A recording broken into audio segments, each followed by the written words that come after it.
इस बीच उत्तर प्रदेश के संभल में कब्रिस्तान की जमीन पर कब्जे के आरोपों के बाद वहां के लोगों ने मुख्यमंत्री योगी आदित्यनाथ से मामले में कार्रवाई करने की गुहार लगाई। इसके बाद डीएम के निर्देश पर मामले की जांच शुरू कर दी गई।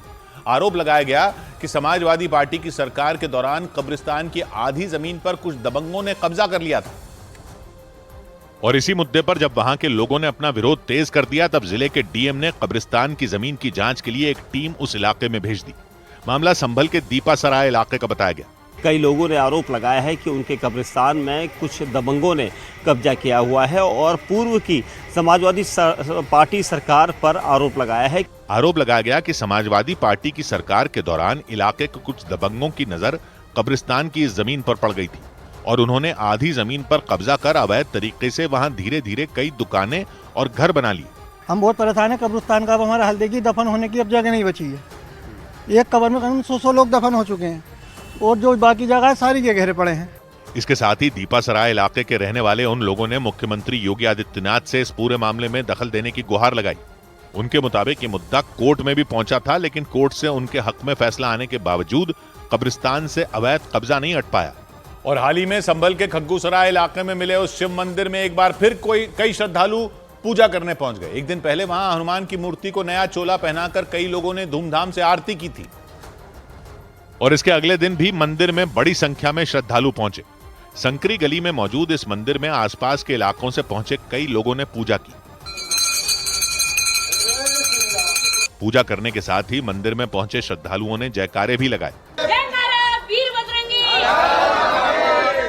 श्रद्धालुओं ने मंदिर में पूजा की व्यवस्था शुरू होने पर मुख्यमंत्री योगी आदित्यनाथ को बधाई दी।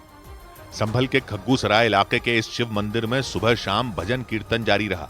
इसके साथ ही वहां एक बार फिर हनुमान चालीसा और सुंदरकांड का पाठ भी किया गया। पूजा करने वाले लोगों की बढ़ती संख्या को देखते हुए वहां की सुरक्षा और बढ़ा दी गई। मंदिर के चारों तरफ पुलिस के कई जवान तैनात दिखे।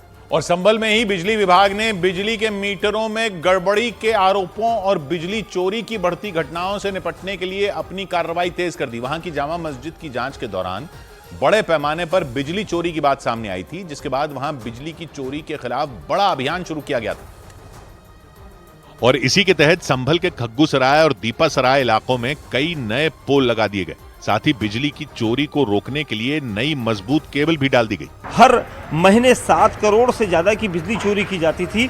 उस चोरी को रोकने के लिए अब यहाँ पर पोल लगाए जा रहे हैं, नई केबल लगाई जा रही है हर इलाके में। यहाँ पर इससे एक दिन पहले संभल के दीपासराय में बिजली विभाग की कार्रवाई के दौरान हंगामा हो गया था। वहां संभल के सांसद जियाउर रहमान बर्क के घर पर बिजली का स्मार्ट मीटर लगाया गया था, क्योंकि आरोप था कि उनके घर पर जो पुराना मीटर लगा था उसमें गड़बड़ी की गई थी। खबर सामने आई थी कि सांसद के घर का बिजली बिल आसपास के लोगों से काफी कम आया था। बाद में उनके घर से जो पुराना मीटर हटाया गया उसे जांच के लिए भेज दिया गया। बिजली विभाग के मुताबिक उस इलाके के कई और घरों में इसी तरह की गड़बड़ी पाई गई। इसी के बाद विभाग ने अपनी कार्रवाई और तेज कर दी। उम्मीद जताई गई कि स्मार्ट मीटर और नए खंभे लगाए जाने के बाद बिजली की चोरी पर लगाम लग सकेगी।